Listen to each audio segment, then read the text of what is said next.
a lot of students have trouble sort of, I guess, understanding or grappling with the information from chapter 10. And one of the reasons is because a lot of what we talked about in chapter 10, those channels of distribution, are activities related to marketing that the end consumer, like you and I, don't actually see. These things happen behind the scenes, and for many consumers, it's just not something that they're familiar with or resonates with them in terms of their own experiences as a consumer. We're going to shift gears a little bit in chapter 11. We're still going to be talking about channels of distribution, but we're going to be focusing particularly on two kinds of channel partners, retailers and wholesalers. And I suspect for many of you, this will be much more familiar. You'll be able to recognize a lot of the concepts that we cover in this particular chapter, maybe a little bit easier than you were able to connect with the material from chapter 10. Retailers.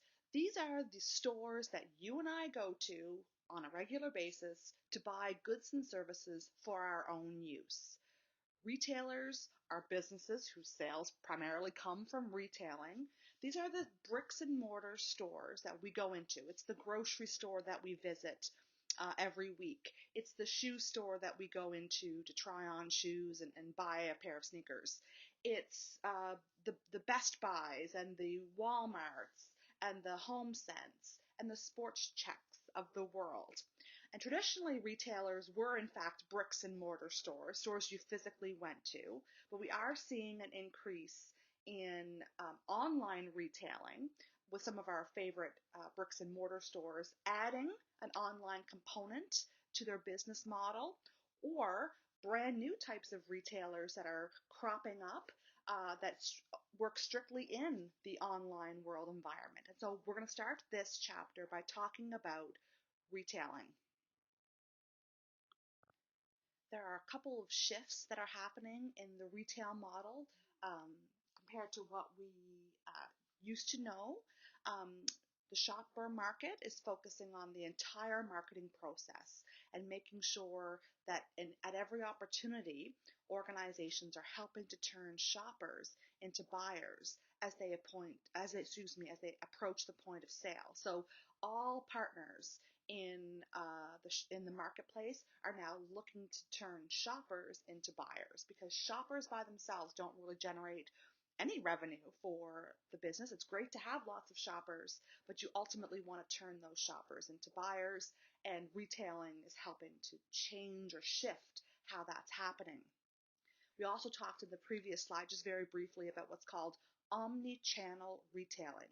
This is creating a seamless cross-channel buying experience that integrates the in-store, online, and mobile shopping experience. And as technology continues to advance and progress, we're seeing more and more really innovative ideas coming out of retailers and various types of businesses that help enhance the overall shopping experience for consumers, that blend all of these different technologies along with the traditional modes of shopping together to create a really unique shopping experience.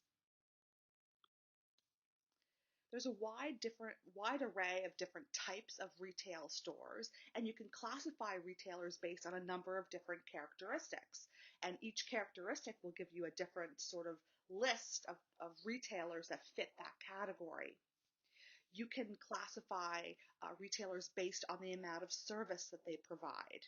Right? Some stores provide actually very little service, where you, the shopper, do most of the searching, sorting, and decision making independent of any assistance by the retailer. And other stores offer full service, where you as the customer can rely on customer service agents in the store to help you work your way through the buying process. You can classify retailers based on the breadth and depth of product lines that they carry, and we're going to go over that a little bit more. Some stores have a very narrow product line. If you go into Norton's Jewelers, which is a jewelry store here in Charlottetown, that store only carries jewelry and sort of higher end gift type items. You can't go there to buy shoes. You can't go there to buy books. You can't go there to buy your groceries. They have a very narrow product line. They have a wide assortment of products in that product line. They carry a variety of different rings and bracelets and watches and necklaces, etc. But they only carry that style of product.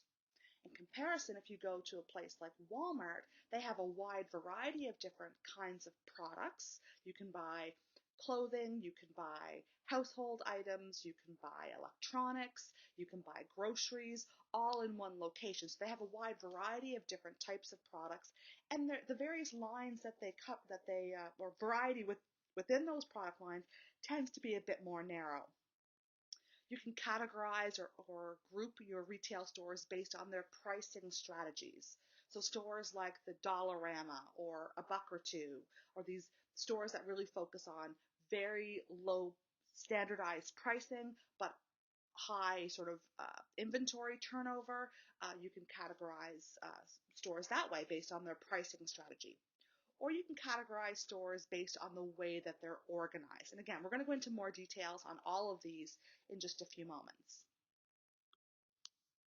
So in terms of amount of service, you have stores that are basically self-service retailers where customers serve themselves and you're willing to perform a lot of your own locate, compare, and select processes. You do most of the work yourself. Now, the store may help in terms of the way they organize their products to make the products relatively easy to find and grouping them. So, for example, when you go into a grocery store, the items in the grocery store aren't arranged randomly. They're arranged in broad sort of categories of grocery items. But ultimately, you do a lot of the work yourself. You push your cart through the store, you find the items you're looking for, you may do some comparison of one brand over another, and you make the decision. You select the item that you're going to purchase yourself. And in many grocery stores now, they even added the whole idea of self-service checkout, where you can also process your purchase by scanning your own items and paying electronically through technology.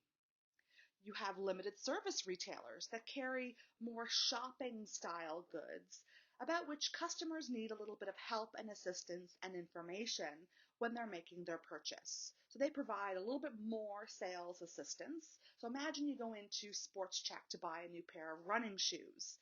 You see the shoes displayed on the wall, but typically a customer service representative will come over to you, ask you if they can get you a particular size in a particular model of shoe. So they help you actually work your way through some of the components of the buying process. In comparison to full service retailers, they tend to carry much more specialty type goods, and they actually provide a significantly more amount of service to a typical consumer throughout all the phases of the shopping or buying process. So think of going to sort of a higher end jewelry store. You will typically have a customer service representative help you in much more detail, spend a lot more time with you than, say, the limited service retailer. So that's how different types of retailers provide different amounts of service. So the next way to group stores is by the breadth and depth of the product lines that they carry. And here's a little list, and continues on to the next page as well, of different types of retailers based on the breadth and depth of product lines that they carry. So a specialty store is a store that carries a very narrow product line, but with a really deep assortment of those products. These include things like apparel stores, sporting goods stores, furniture stores, florists, and bookstores. So if you go into Indigo here in PEI, almost all of the goods and services or goods for sale in Indigo are books or book related type products. They do have a growing line of sort of giftware as well, but really Indigo is known as a specialty store and they're known for their books. Other examples include Sunglass Hut and Sephora that have a very narrow assortment of products, but a wide variety of those products in that product category. A department store is a store that carries several major product lines, typically clothing and home furnishings and household goods, with each line operated as a separate department within the store and managed by specialist buyers or merchandisers. So these are your traditional department stores like Macy's, Hudson Bay, Holt Renfrew, even Sears that used to be here in Charlottetown. What we're seeing though in terms of the retail marketing landscape is that traditional department stores tend to be struggling. Um, they aren't they aren't performing as well as they used to perform in terms of a retail option.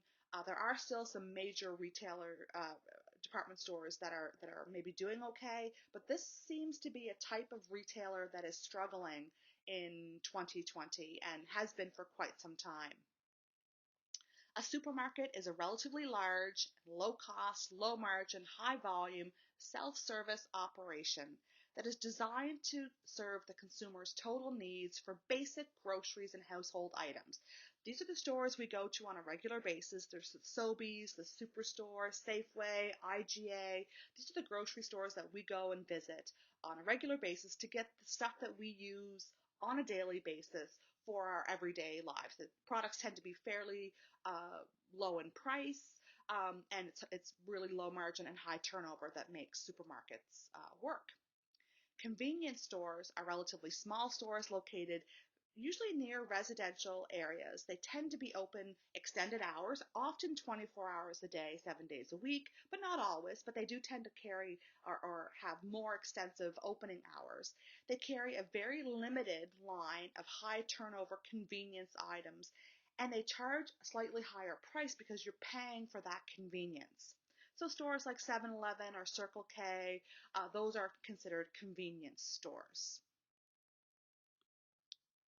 Continuing on, you've got what's called superstores. Now, don't confuse this with the superstore that we have here in Charlottetown. That's a grocery store. The type of retailer that's considered a superstore are very large stores that meet consumers' total needs for routinely purchased food and non-food type items. These include supercenters or combined supermarkets and discount stores or category killers, which offer a really deep assortment in a particular product category. So you've got your Walmart supercenters. You've got your Best Buys, your Staples, your Bed Bath and Beyond. These are considered superstores. You could also categorize some of these in other ways as well, depending on how you look at them. But this is a very popular and growing type of retailer. It almost seems like it might be replacing the department stores that we were familiar with a few generations ago. Discount stores are stores that carry standard merchandise sold typically at lower prices with lower margins and higher volumes. These are your Walmarts, your Targets, your Kohl's, those sort of stores that really compete quite heavily on price. They're not to be confused with off-price retailers, which are stores that sell merchandise bought at less than regular wholesale prices and sold at less than retail prices. These are your winners of the world. They also include things like Costco and Sam's Clubs, these warehouse type clubs, because they offer, again, they purchase at such high volume that they purchase at lower prices and pass those lower prices on to consumers. Another way to categorize retail organizations is by type of business. So you could have corporate chains, which have two or more outlets that are commonly owned and controlled. These are corporate retail stores that appear in all the major retailing sectors, but they're the strongest in department stores and discount stores and food stores, drug stores, and restaurants. So these are your Sobeys, your Shoppers Drug Marts, your Giant Tigers, and your Hudson Bay companies. Um, that's one type of retail organization.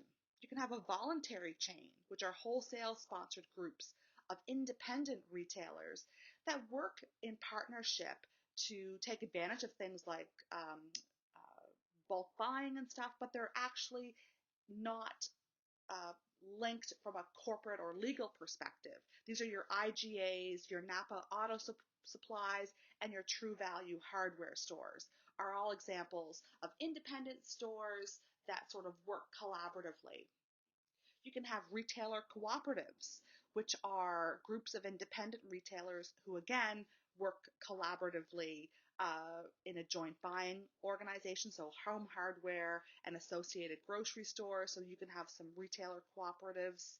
You can also have franchise organizations which are retail associations, sorry, which are contractual associations between a franchisor and an independent franchisee.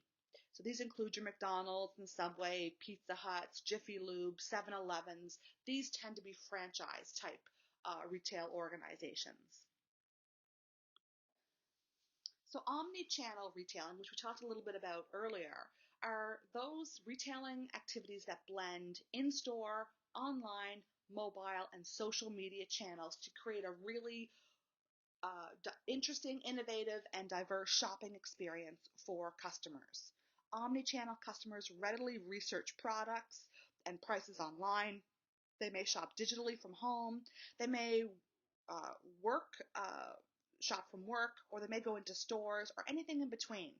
It's not uncommon for people to look up items online and then go into a bricks and mortar retail store to purchase it. Or you can do it the other way around. You can go into a bricks and mortar store and maybe you see something you like, but maybe they are out of your size. You can go home and order online and are able to access the exact item that you're looking for. So more and more retail stores are creating this multi-dimensional shopping experience because they recognize that different shoppers are looking for a more full spectrum of experiences, and consumers are increasingly comfortable bouncing back and forth between in-store and online retailing. And so more and more companies are looking to exploit this opportunity. So the retail process is changing. We're changing the way we shop.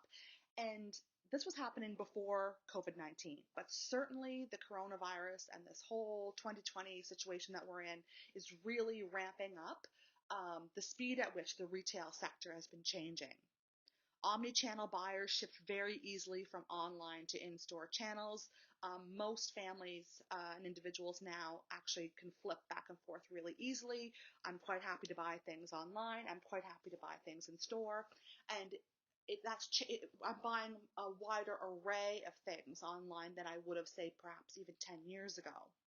Omnichannel retailing is all about integrating those shopping channels, both in-store and out, and finding a seamless way to provide value to customers through these strategic channeling decisions.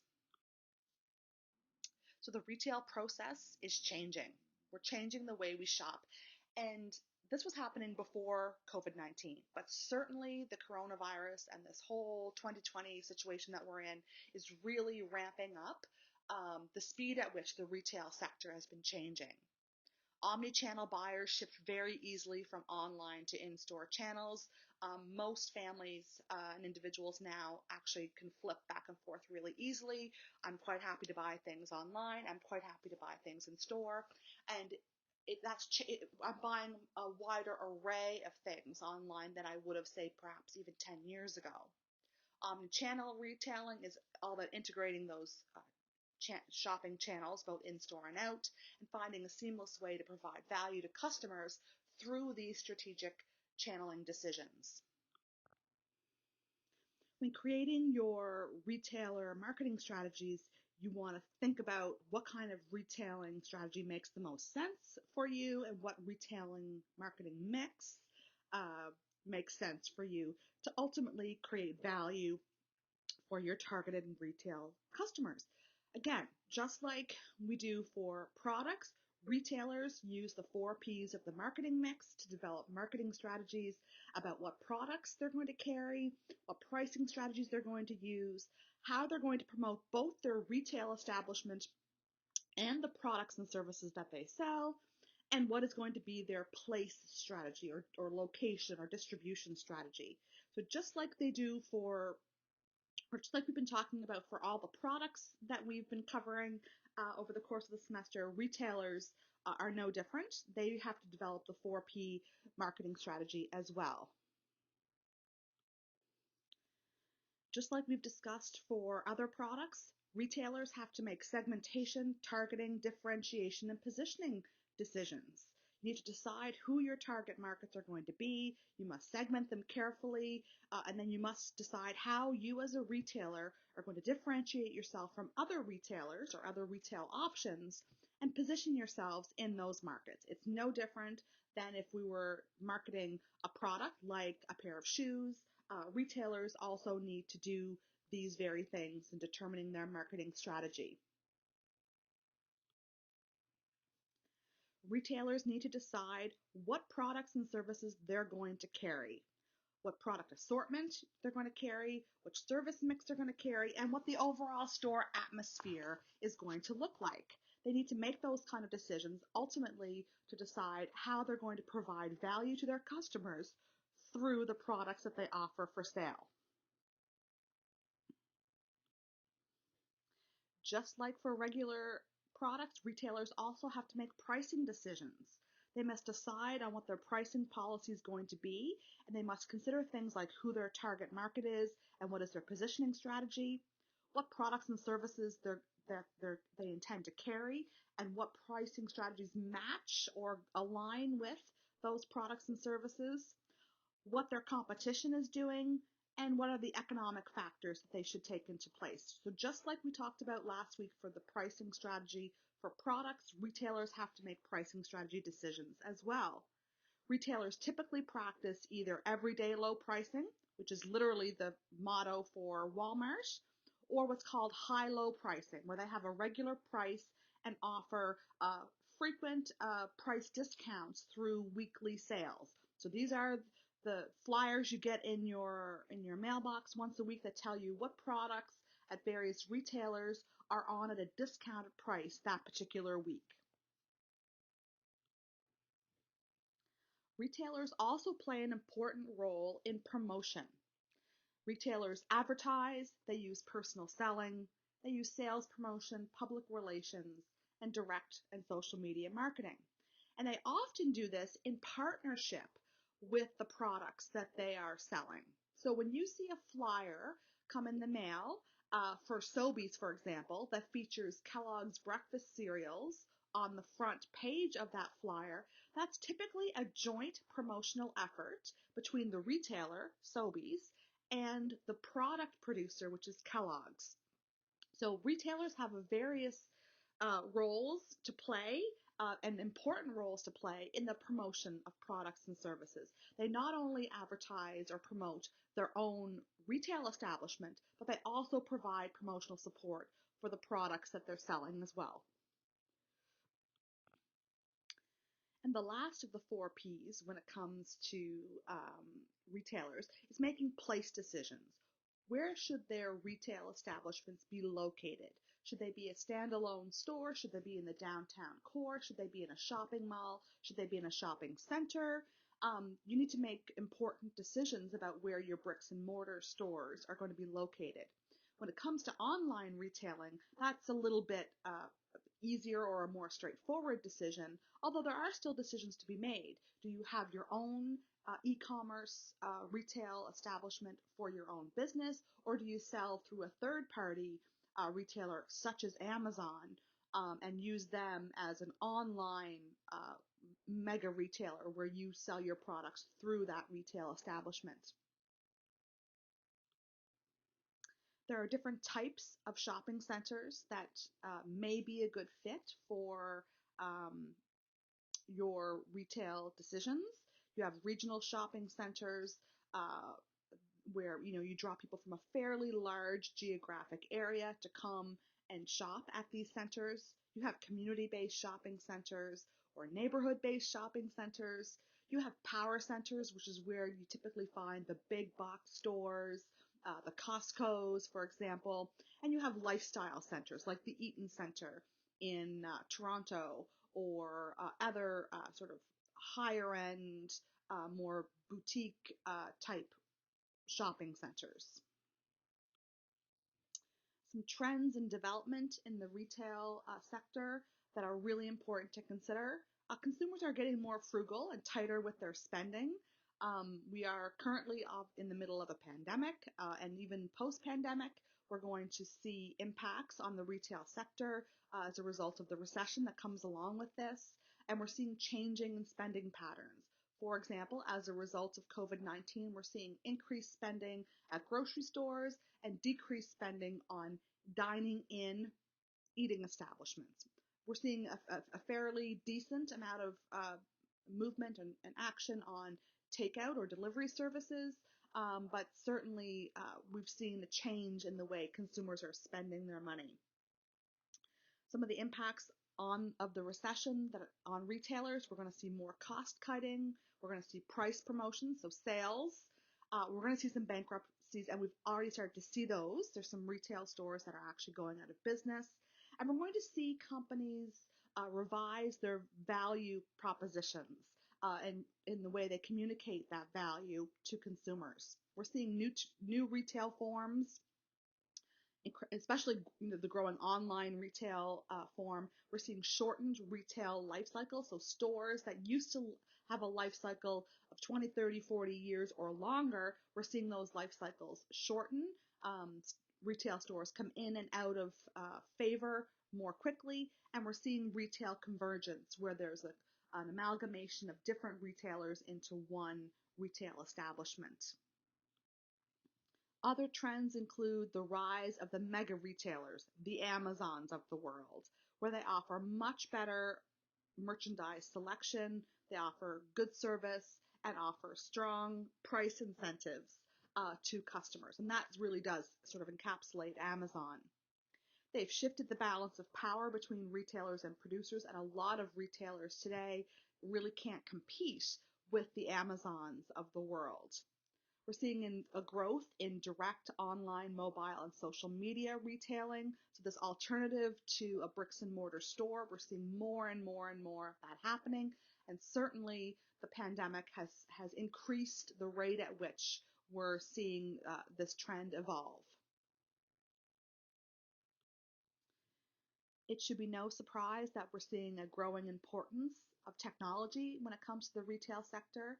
So things like being better able to forecast demand, manage your inventory, that's a really big one, to interact digitally with suppliers, to send information between stores, and to ultimately sell to consumers within the stores. There's all kinds of new technologies that retailers are using to take advantage of the enormous amount of data and information that they have at their disposal. Lastly, some other retailing trends and development. This whole idea of green retailing, which is promoting sort of an environmentally responsible and sustainable retail model. So even things like getting rid of plastic bags or charging 5 cents for a bag if you purchase them using recycled bags. All kinds of things where people are being more environmentally sustainable when it comes to their retail activities. So again, launching some programs to help customers be more responsible. There are stores where if you bring in a reusable bag, they'll give you a small discount. And of course, working with other channel partners to help reduce their overall environmental impact. And lastly, we're seeing a rise in global expansion of major retailers. Typically, the retailers that we would be familiar with are North American-based retailers, but we're starting to see that change. We're starting to see some retailers that have their roots in other parts of the world actually coming into the North American market and influencing or setting up shop in the domestic market. So we're going to switch gears. We've talked about retailing. We're now going to talk about wholesaling. Wholesaling may be something that you're a little bit less familiar with because most of the wholesaling activities aren't targeted at end consumers like you and I. They act as an intermediary between the manufacturer and retailers. Wholesaling involves all of the activities in selling goods and services to those buying for resale or business use. So a wholesaler is a firm engaged in wholesaling activities. And so companies like Kay's Wholesale here in Charlottetown, Harvest Wholesale, which is a fruit and vegetable wholesaler in Charlottetown, are businesses where their primary purpose is to buy from manufacturers and then sell to other retailers in the community. That doesn't mean we as individuals can't shop at wholesaling. At wholesalers, you can. It's just that the primary focal point of their target market typically is other businesses.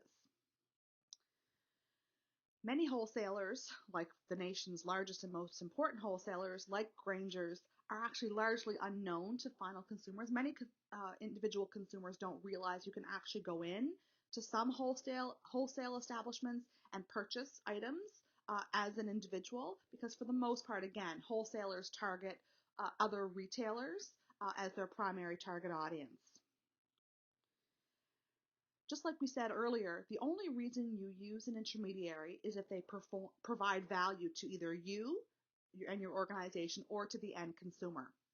And wholesalers very much provide value through various wholesaler functions, including being part of the selling and promotion of the goods and services that they carry, by buying and assortment building, so buying in bulk and maybe dividing up those large orders into smaller units to meet the needs of individual retailers, so bulk breaking, warehousing, so a lot of wholesalers provide a warehousing function, meaning they make the products are physically available in the general geographic area, but the retail stores might not be quite ready for them, so wholesalers will warehouse those items.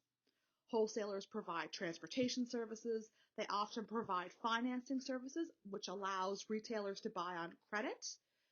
They bear some of the risk in the business process. They take on some of that risk. They provide valuable marketing information to both the manufacturers and their retail clientele, and they can offer management services and advice to their retailers to help support their business.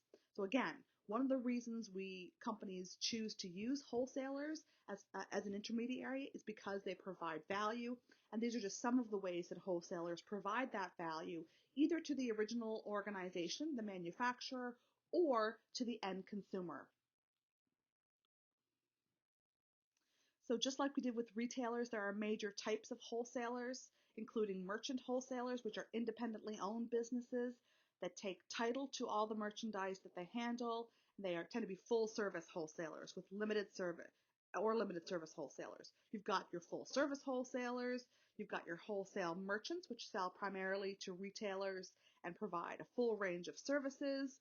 You've got your industrial distributors who tend to serve particular industry groups rather than end retailers that you and I would shop at. So industrial distributors, they service more industry. Limited service wholesalers have fewer services than the full service wholesalers, but they do a lot of the same things, just not as many of those things. You've got cash and carry wholesalers, which carry a limited line of fast moving goods and sell to really small retailers for cash. They normally don't deliver. So it could be a wholesaler that services, for example, small convenience stores. That would be an example of a cash and carry wholesaler. Other types of wholesalers include truck wholesalers, whose primary function is the delivery function. They don't do any warehousing or necessarily any promotion. Their primary function that they undertake as wholesalers is the delivery component. You have drop shippers, you have rack jobbers, producers cooperatives, so farmer-owned wholesalers that gather all the produce and sell to the local marketplace through some type of cooperative.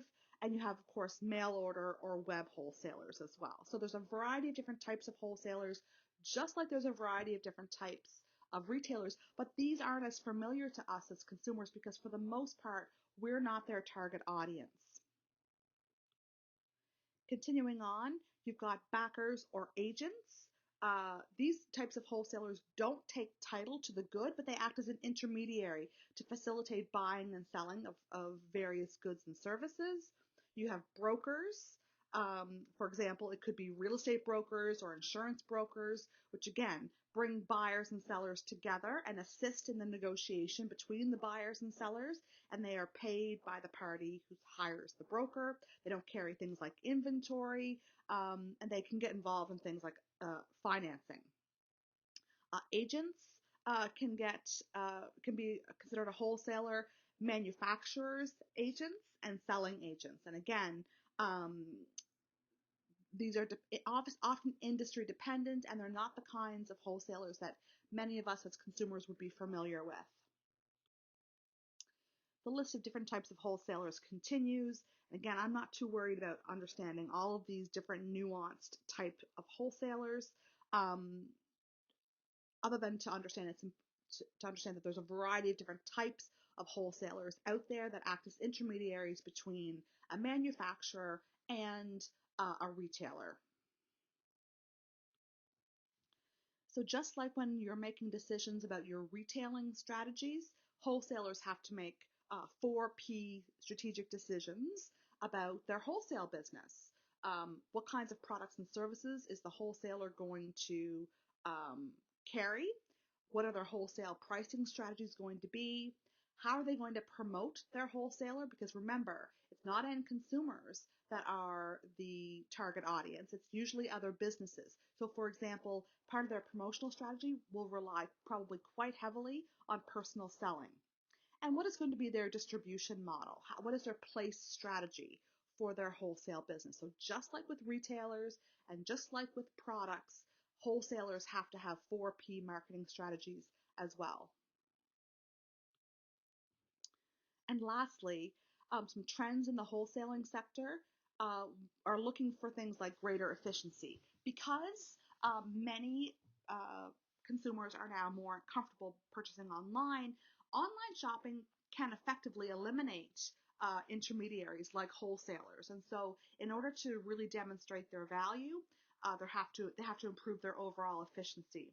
There's increasing demands for lower prices from both their direct consumers, which is the retail sector, but also end consumers. Sorting out suppliers, they have to figure out which suppliers that they're using are not adding value based on cost and quality. So wholesalers deal with a lot of different businesses, and they need to figure out which of those relationships are really worthwhile and which ones aren't. There is a blurring distinction between large retailers and wholesalers, and Costco is a really good example.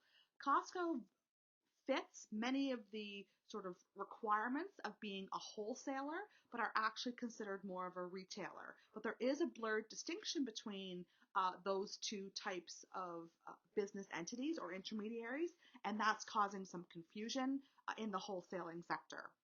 And lastly, just like in other areas of business, technology is increasingly becoming important and relevant to do things like manage inventory, contain costs, and boost overall productivity.